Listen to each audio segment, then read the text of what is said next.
Welcome to part three. Uh, what do you think about the Parker fight with Joyce and the Lee Wood fight against that guy he's fighting in Nottingham? I forgot the guy's name. Oh, Lara. Lara. They're on the same night, aren't they? BT and Dazon. Is it BT and Dazon going at it? Yeah. It depends what you want to watch, doesn't it? I mean, in terms of Parker and That's 20 Joyce. quid, isn't it? The other one's free, isn't it? So for me, that's a no-brainer. Yeah. I mean, I've never really enjoyed watching Joseph Parker fight. I don't mean to be rude there. He's a little bit like he's one of those fighters who does everything well, but nothing great. He's kind of solid, got decent boxing skills, decent power, takes a decent shot, but there's nothing spectacular about him whatsoever. There's a fun factor watching Joyce in that he's a huge guy. He's like a reincarnation of George Foreman, but probably the second version, not the first. He walks forward. He's got a massive chin, granite chin, physically strong. Just walks forward, takes the shots.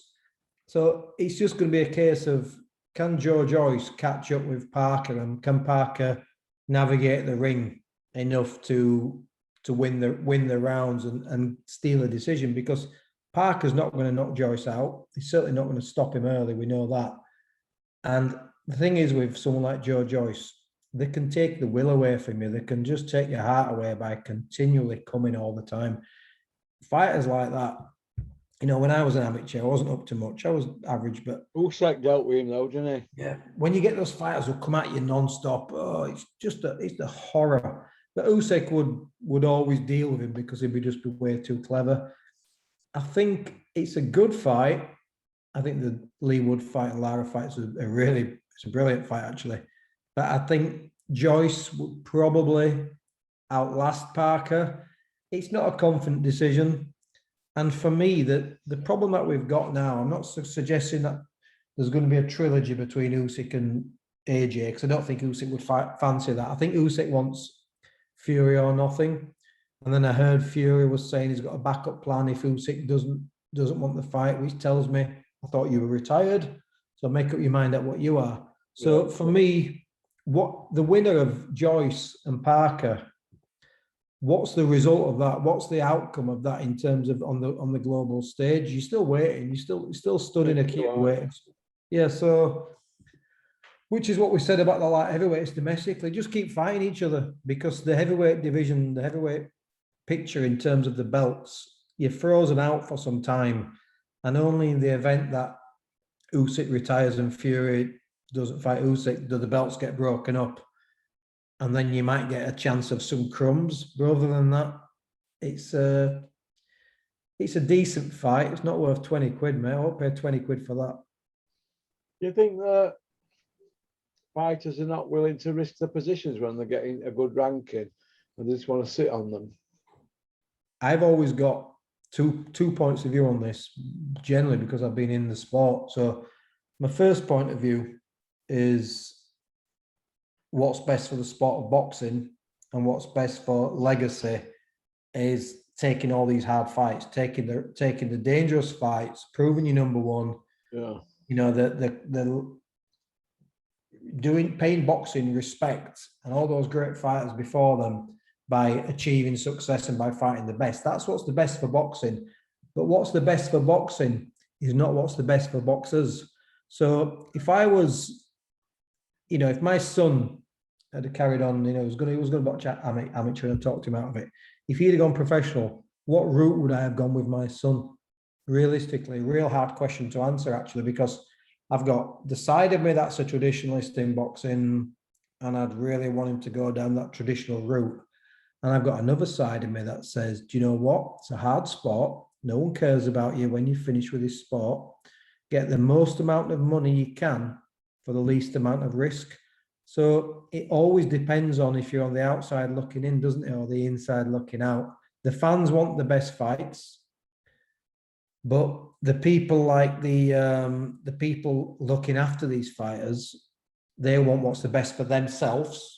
I can continue to get a percentage of a decent sum rather than cash in and get a percentage of something that could end my guy's career and could end his aspirations. So it's a difficult one, Russell. I'll never give you this straight answer because I'm coming at it from different perspectives.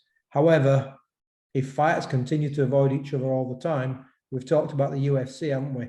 People will flood over to the UFC. So in the early days, I was a massive UFC fan. I used to love watching it as well as boxing. But one of the things what I noticed was the best fighters in the UFC, when I think of, I'm going to go back now, any of your younger viewers watching will just say, oh, granddad, that's such a long time ago. But I remember like Chuck Liddell and Tito Ortiz and Ken Shamrock. They were the big names in the UFC. They fought each other 2, 3, 4 times. They continually fought each other. And any one of them could win on any given night. And that's what the UFC's principle was about, was the best fighting the best. Now, people are switching over to the UFC.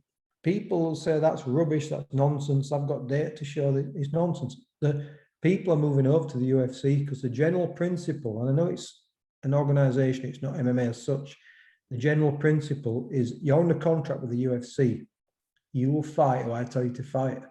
And if you turn fights down and you try and cherry pick, you're out of the organization. Dana White won't touch you. And there's an argument, as I've said, the short term, go for the money, go for the easy fights, or go for the cash grabs. Eubank, Ben, classical example. What's Conor Ben going to get the most for? Fighting Eubank or fighting Chris Congo? Who's going to pay to see Conor Ben fight Chris Congo? It's not going to happen, but it'd be a dangerous fight for him. So boxing continues to move on in its own way, it continues to evolve, but it shoots itself in the foot. But I do think also there's an element of boxing now where you can't fool boxing. And I'll give you an example. So Tommy Fury right now is fooling nobody, is he? So he's somebody who clearly is going after the cash and doesn't want to be a real professional fighter. I know I've gone on one now, but I thought the article that Tony Bellew did about Tommy Fury on The Zone was brilliant, actually. It was on the money. It was effectively saying, you've made it clear what you want to be. And this is what's happening in boxing right now. You've got really good fighters out there, brilliant fighters who won't take risks. And then you've got other people coming in just grabbing as much cash as they can because they want to be famous. And that's why fighters like, Bentley and Dan Aziz and those guys, those domestic level fighters taking hard fight after hard fight, I'll watch those every day of the week, mate. I know I've diversified a bit and I've gone around the houses with the answers I sometimes do, but boxing is hurting boxers and the people around them are hurting boxing right now. Yeah, it's interesting your ideas on that, because you're not a big fan of this Jake Paul carry on KSI, are you? I don't watch it. I've seen a couple of highlight reels. I won't lie and say I don't know who Jake Paul is. I know Jake Paul is and I know KSI is because it comes up on your Netflix. I know these people are. And like I said, back to the Tommy Fury thing. So Tommy Fury, this is what Tony Bellew was saying. He's realised, and I don't mean to be disrespectful, but Tommy Fury is not as good as Tommy Fury thinks he is. And he's not as good as the people around him think he is. So what he's done is realised how hard boxing is. So this developing Tommy Fury's career, it's not happening now, is it? He's now talking about KSI. Jake Paul, twice you had the chance and you didn't go for it. Well, now we've got Central Area, Tommy Fury, like everywhere. He's no interest in fighting for the Central Area title for $6,000, has he? He's got no interest at all. He realises, and I said this right from the beginning, no disrespect to Tommy Fury, he's clearly someone to me who doesn't have great skills. There's not much indication of talent. He went on Love Island, paused his boxing career to be a celebrity or whatever he got paid for that, I have no idea. He went on Love Island, then he says, right, I'm serious about boxing. And now he's just become this inactive guy. And, you're making comments like, I won't get out of bed for £500,000, blah, blah, blah. You're chasing Jake Paul. And it didn't happen twice for whatever reason, you didn't fight Jake Paul. And now you're talking KSI. Does Tommy Fury even know the English champion is at light heavyweight? Does he know? Why are Tommy Fury's targets not on the central area? Why are his targets not on the English title or the British title? Is that not what he wants to be? Do you want to be? I'm just using him as an example. To answer your question, I hate it, mate. I hate this kind of crossover and this blurred thing about it, because as I've said before, there are people out there who think KSI could beat decent professional fighters. I'm not talking about the guys who's been boxing, but there are people out there who think that, and it's just, for me, it leaves a sour taste. I've got no issue with people making money. I've got no issue with that. These guys have got the channels, they've got the YouTube channels just like you have. These guys are earning a hell of a lot more than you are. Good luck to them. They've worked at the craft, haven't they? Whatever way they've got it, it isn't just luck. The smart guys, they're intuitive. They understand the way that tech stuff, don't they? That's very, very clever guys. What they've done, what KSI has done is fantastic. But someone on your channel, it was a good point what he made. He said, KSI has generated massive money, so when he fights, he's going to bring his people going to come and pay him watching boxing, his fans, and they might bring 10% of people through. But my argument was counter. Could just a good fighter now, could he cross over onto YouTube and just become an instant YouTube hit and drain money from YouTube and make 10 million on YouTube? No, you have to learn your craft being a YouTuber, just like you have to learn your craft being a fighter. And I think you one or the other. And that's why I hate this crossover that we've got. And I hate anybody I don't hate anybody, but I hate the involvement of people who are noble boxing people getting involved with this facade. All I would do with KSI and Jake Paul, just call it white collar boxing, no issue. My daughters want to go see that stuff. You go fill your boots. Don't call it boxing, but definitely don't call it professional boxing. Yeah. What's the best way to use the aftermath of Big Meech's meltdown, and the people in the media, boxing people who have been in our screens years, and we look at them as boxing people.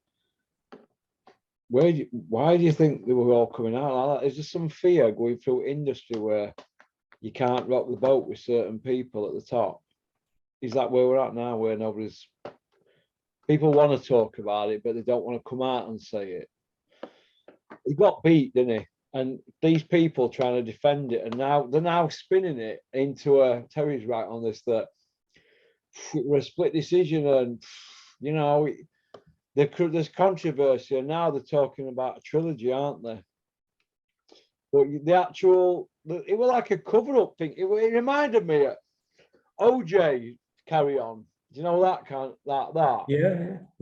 Where nobody had done the jobs right when they were trying to nick him, and they managed to get off with it, didn't it? And this is what they're trying to pull now in front of us, aren't they? Yeah, they contaminated the DNA, didn't they, and all that kind of rubbish, and they planted things to. Well, this story's been spun that many times. Nobody knows where they are with it all now, do they? Everybody's all muggled up. They all think he won and he was robbed. Well, this is the thing, and I said this. You and I did it the day after that fight. I remember saying to you, the marketing ploy of Eddie, saying, if you say something between 6 and 8 times, it lands with most people. And Eddie kept saying he's just lost a split decision to the pound for pound great. Lost a split decision, pound for pound great. You keep saying it, it becomes popular culture. It becomes believable. Yeah. Now this is what people are saying now. Right, he got well beat a second time. He performed well, etc., etc.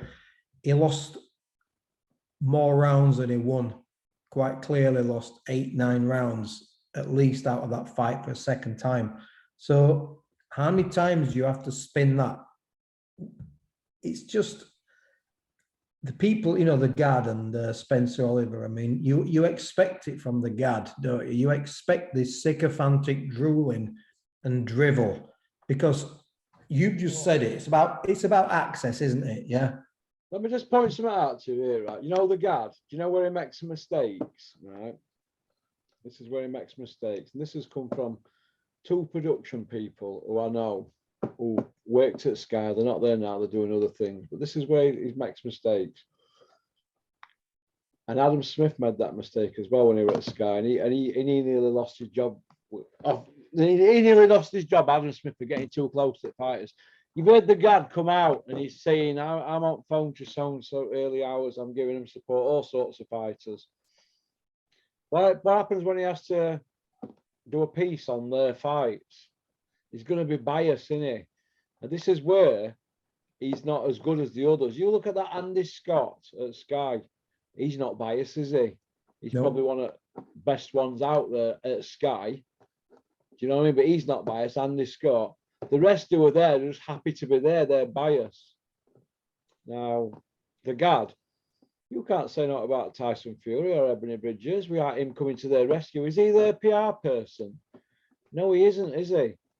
So he's there to report. Mm-hmm.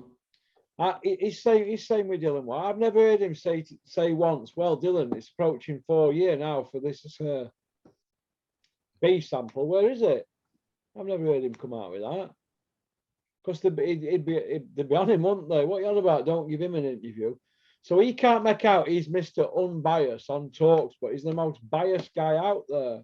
The big daddy at Talksport is Simon Jordan, in my opinion. He's not biased. He tells it straight. All the others are just happy to be there. It's like Spencer Oliver. He's happy to be at Sky, isn't he? And hovering around, picking a few quid up, doing his KSI stuff or wherever he does YouTube stuff. But he's happy to be in the mix, isn't he? But when they're happy to be in the mix, they go that extra bit, don't they? Mm-hmm. The company man part. And what he said to Joshua, him and the guy, Joshua probably thinks, this is why I'm in this predicament. You know, people geeing him up like that and then trying to spin it when they put on program a couple of days later. What is all that about? Well, you're Anthony Joshua. Well, Anthony Joshua was actually misquoted a little bit afterwards. So when he was in the ring with Usyk, he said he was struggling to process. He goes, but I'm stronger than you. And he was kind of giving a backhanded compliment to Usyk, going, you've got the skills. And he was struggling processing why he was stronger, why he couldn't beat Usyk. He couldn't process it. But I think he didn't articulate himself well. But to be fair to Joshua, he was trying to process, I can't understand how I'm bigger than you, I'm stronger than you, I've given 100% and I still can't beat you. And he was trying to process that. Now, he's been surrounded for a second time with yes men. It's proven that's the last thing that he needs is people saying, brilliant AJ, wonderful AJ. That was the last thing he needed. And then he got Robert Garcia telling him he was winning rounds when he clearly wasn't winning rounds. So the last thing he needed to hear was Spencer Oliver in front of him, just basically just saying, you were out boxing the best boxer in the world. And I bet he just thought, what's work, because you'll get a strike. But I bet he just thought, just go away.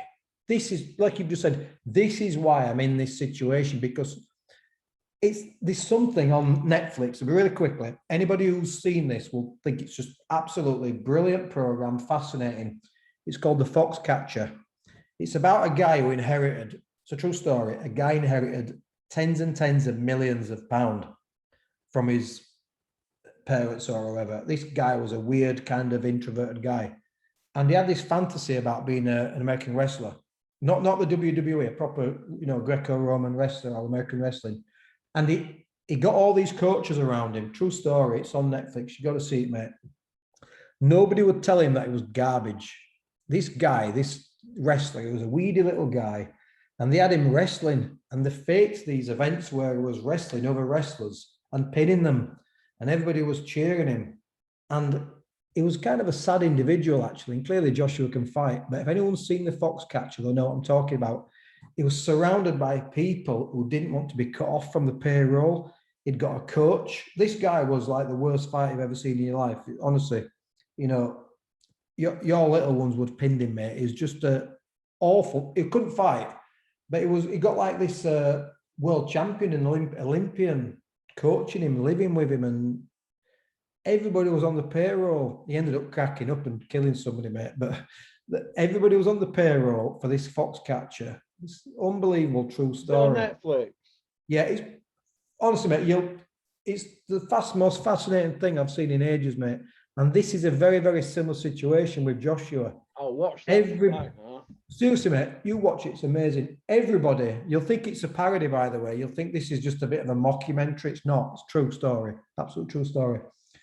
Everybody around Joshua wants access. A, because he's one of the biggest, most well-known fighters in the world. So if you're around him, guess what? You become well-known as well by association. B, because he's incredibly wealthy and he can make you very, very rich instead of having to get a regular job like the rest of us.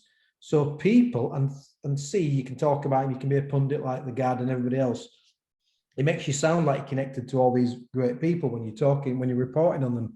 So everybody will tell Anthony Joshua exactly what he wants to hear because it's good for them. It's good for the status. It's good for their ego. It's good for their association. But no one's ever been real with this guy. And that's the problem. I wonder if anybody ever, and I like Anthony Joshua, but I wonder if anybody ever said to him, do you know what? You were quite fortunate getting that gold medal. You definitely lost your first fight. And I think there was maybe another couple of fights where you probably got the benefit of the doubt because you was hot, you were the name of the squad, etc., etc. But I wonder if anybody's ever had a real conversation with Joshua. I wonder if anyone's turned around to him and said, look, let's not talk about a trilogy at all with Usyk because he's just too good for you. He'll beat you every night of the week. I wonder if anyone's ever had that real conversation with Joshua coming from a good place, not coming from a hating place, not coming from a critical point of place, but just being really honest with him. And I don't think that's the case. And sometimes the most popular guy in the room is the loneliest guy in the room. And I think there'll be moments that AJ reflects, not now, maybe not in 5 years, but there'll be moments that AJ reflects on his career. And he wonders who some of these people were around him. Like, I keep asking myself the same thing, Russell. Who are these people around him? Who are they and what do they do for him? I don't know, but I seen them in a video on Instagram. Somebody sent me that there were 5 of them all sat in a hot tub. Did you see it? So I got it. Maybe they might be doing loads of things for him, and we don't know, do we? It's all a bit odd, isn't it? Well, he's back. It's just weird. I mean, Mike Tyson had, didn't he? Had that guy that used to go crocodile. That was it. Yeah. That was his function, wasn't it? I always remember when I think it was Muhammad Ali when they looked into the team around him because he was a generous man, and Don King had somebody on the payroll who was, it's a true story, was related to Don King, second cousin or something, and he worked for Ali, and he got $100,000 a year, and someone pinpointed what his actual job was. My dad told me this, and his job was he looked after the towels for Ali. So he would be responsible for doing Ali's laundry, and he got £100,000 a year. And it's like, who are these people who are around fighters, and who are these people who are around Anthony Joshua? But maybe he likes that. Maybe that strokes his ego. Maybe everything I've said is completely incorrect. But you're only kidding yourself, aren't you? And he's a tremendous fighter. I'm not knocking AJ. He's a tremendous fighter. He's been massively successful.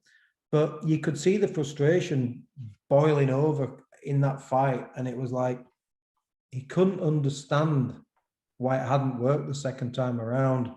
And the truth of the matter is, you should have never been in that rematch.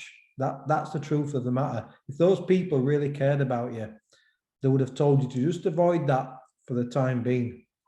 I mean, it was the most ill-advised rematch I've seen since David Price fought Tony Thompson. Tony Thompson, second time. Wow. You can't figure, can you? But I guess everybody's rich, aren't they? We'll see if some of these people are in boxing in 5-10 years after AJ's career is finished. See where they are, yeah. See where they are, mate. Where do you rank AJ if he retired now in the top heavyweights of all time? Is he in your top 50? I'd have to sit down and write it down. I mean, he's definitely not one of the top 15, 20 heavyweights of all time.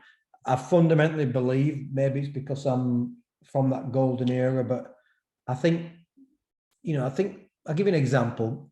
When I give you a name, I'm talking about when this guy was on his best night. I'm not talking about subsequent losses when these people were faded, because you give a name and people look at people's career and say, yeah, but he got beat by so-and-so. So someone like Tim Witherspoon on his best night, he would have absolutely done a number on Anthony Joshua. He really would have done. I think, Jerry Cooney on his best night when he was up and coming would have put him in orbit. Cooney would have put him in orbit. Even fighters from smaller fighters, but there were fighters from like the Max Baer and people like that. Fighters who could really fight. Good talented fighters. I know it was too small, but I was watching Jack Johnson the other night. I was watching some Jack Johnson footage. I love that stuff, mate. Ahead of his time, but what would Jack Johnson have done to AJ? Oh, just such a clever guy. He'd have just mugged him off, wouldn't he, completely? Just those guys could do 30 rounds, couldn't they, without a problem? No, when they knocked him down, as soon as they got up, they hit him again. They didn't let him give him a counter out, did they? Just let it was savage, wasn't it? I always think, I know Ketchel was a middleweight. It was a great fight, but I always remember that we've all seen the Jack Johnson Stanley Ketchel fight, where Ketchel drops Johnson with a massive overhand right. Johnson gets down. Ketchel's waiting for Johnson to get up. And then Johnson gets up and nails Ketchel with the next shot and just irons him out. Just, who can forget Jack Dempsey against Jess Willard when he just said stood over him, dropped him 7 times in the first round, smashed his eye socket, broke his jaw, pummeled him, stopped him in 3. Savage, but realistically, Joshua was a big unit. Some of those fighters would have been too small for him. But when I compare just to answer your question, when I compare great heavyweight champions, right? Rocky Marciano could not have beaten Vitaly Klitschko. That's how can a guy who's 5'10" and 13.5 stone beat a guy who's 6'8"? That's what Bruce Woodcock weighed, 13.5. So you have to be realistic, but that just doesn't make a great heavyweight. Rocky Marciano was a great heavyweight because just like Jack Dempsey, Joe Louis, Ezzard Charles, because they were great fighters who beat great fighters, and they were the best in their time, best of their day. So when I compare great heavyweights, I'm not comparing them head to head, saying, would Ezzard Charles, who actually campaigned at light heavyweight, would Ezzard Charles have beaten Tyson Fury? No. Was Ezzard Charles a greater fighter than Tyson Fury? Yes. And that's how I look at it. So in terms of great heavyweight champions, Joshua's career is not over yet, but it might be between the 40 and 50 or somewhere like that. I'd have to go through it. I'd have to write down the names, but as regards earnings, he's probably top 5, isn't he? Yeah, I think, was it Holyfield made about 350 million, Tyson made about 250 million. Mike Tyson, that is. Lennox made about 180, didn't he? Lennox made about 180. So AJ is probably one of the highest earners out there, but you can do this with anybody at all, but if you break his record down, if you really analyze and break his record and put it under scrutiny, and this hasn't been a hater, by the way, it's a very thin CV, actually. Yeah.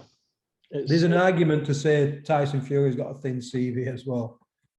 Yeah, he has, but Tyson's done everybody he's fought, hasn't he, really? And he's done them away from home as well, which gives you... Look at Usyk away from home. Massive credit. Yeah, they're real fighters. I'm not knocking Tyson Fury before someone jumps on me, by the way. I'm just saying, under close inspection, they're quite thin CVs. And this is why I want to see Tyson Fury fight more. I want to see him fight more. Who was the left for him to fight, really? AJ's a busted flush. It's a money fight, but it's not going to do out for his legacy beating AJ, is it? Well, he might have the similar situation to what Larry Holmes had. So Larry Holmes, as you know, he won the title in 78.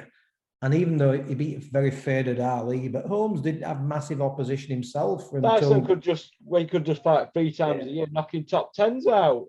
I'd like to see Tyson Fury do the same thing, just go on the world tour like Ali. I know I'm talking nonsense because it's a different world, but like Ali when he went on his world tour, didn't he? And he fought in Germany, fought in the UK. Ali fought, all over the world. And it was just like a world tour. I'd love to see Tyson Fury I've said before, I had no issue with Tyson Fury fighting Dillian White. I've got no issue with Tyson Fury fighting anybody, as long as he fights regular. I'm not right bothered who he fights, but this is the problem. We just get the big fights now, don't we? And Tyson Fury still has only made 2 defenses of the World Heavyweight Championship, so it doesn't stack up favourably when you're looking at the all-time greats. No. man for man, there's very few people who beat Tyson Fury. He's bloody massive, but it's, for me, greatness isn't just being undefeated, and greatness isn't saying you're the greatest. Greatness is longevity, beating great fighters. Those are keys to greatness, you know. And at the moment, there's not a great name on Tyson Fury's CV. There's good names. Klitschko was very, very good, solid world champion, long-reigning world champion. Deontay Wilder was a massively dangerous fighter, but they're not great fighters. They're not great names. And that's where he's struggling right now. So Larry Holmes didn't really have great names on his CV. That's a controversial thing to say, because Holmes is generally considered one of the top 3 heavyweight champions of all time. But Larry Holmes didn't have great names on his CV, because obviously Ali was shot to pieces. And if you look at Holmes's, you know, career, he didn't have great names. So what did Larry Holmes have? Larry Holmes had longevity. He had longevity. Tyson fans can say, well, he beat Vladimir, a 9.5-year champion, and he beat Wilder, a 5-year plus champion. And he can only beat who's champion at the time, can't we? It's not Tyson Fury's fault. He were born maybe in a different era, is it? Or that's not Tyson Fury's fault, but Tyson Fury had his out of the ring problems. But I would have liked to have seen Fury after he beaten Klitschko. They were doing the rematch, beat Klitschko again. He could have really mopped up, couldn't he? He could have had some. He had his problems. He did have his problems, but Tyson Fury could have mopped up and continued to dominate, and then we wouldn't have had the AJ circus, would we? If Fury had, you know, this is all if my auntie had balls, etc. But it would have been such a great scenario had Fury after beat Klitschko, had he just mopped up for 6 or 7 years, because then we might be talking really about him being a great heavyweight champion, because he'd have had 7 years under his belt. But all this life gets in the way. Inactivity has it hurt him to some extent, but he's definitely I've said it before, he's definitely the best of his generation. And I'm not one of those people, by the way, who thinks that Fury has to beat Usyk to prove he's the man. I think he's the best heavyweight in the world right now, and I think it's Usyk has to beat Fury to prove he's the man. But the different times, aren't they, Russell? They're just different times. It's not, you know, can you imagine what I've just said? If Tyson Fury fought 4 times a year and he started knocking people outside the top 15, can you imagine the stick he'd get? Unbelievable, wouldn't it? Yeah, but look at Larry Holmes, and you know, when Larry Holmes' first defense of his title, I think it was against Alfredo Evangelista, and then he fought the likes of Lorenzo Zanon. These weren't great opponents, but Holmes fought regular. You know, he beat Ozzy Ocasio, who was a cruiserweight, and Leroy Jones, and he beat fighters who weren't great. And when Larry Holmes fought Mike Weaver was like only 8-5 at the time, had a proper like poor record, did Mike Weaver. So Holmes was regular, and he dominated, and he took on all comers, and he took on his mandatories. And that's where I struggle with today's boxing, because you're never going to get prolific champions who fight 3-4 times a year, and that's such a shame for me. But I'm not knocking Fury, I'm not knocking AJ, I'm just saying they're very, very different times. I acknowledge that these are different times, but maybe we'll never see a really, truly great heavyweight champion ever again. Maybe we won't. We might not, mate. We might not. I'm just looking for my fucking mouse. Oh, it's here. Spilled a lot of milkshake on my bed. I've got to sort it out. Strip bed. Right, listen, been great to have you on, Julian. Can you hear me? Yep, absolutely, mate. Great to have you on. Hope you're well. Some good points made. Very quick one, mate. Always a quick one. You're looking a lot healthier, mate. Your face is filling out. Yeah, we're about 11 filling out now. You're looking healthy, mate. We're all worried about you. Not dipping below 11. It's a gradual thing. It's harder than what you think trying to put weight on. I know, yeah. Absolutely 11 years trying to get it off. Well, you don't have a bog standard digestive system, do you? So yeah. You know that some people love the problem, but they won't love what you have to go through to lose that weight and to put it back on, would they? But you're looking a lot healthier, mate. Few of us are worried about you, and I think just from a personal point of view, I think the fact that you're looking and feeling better, I think it's reflective of your shows at the moment, and they're really good, mate. Thank you very much. You're welcome. Take care. I'll see you again. You take care, mate. See you later, pal.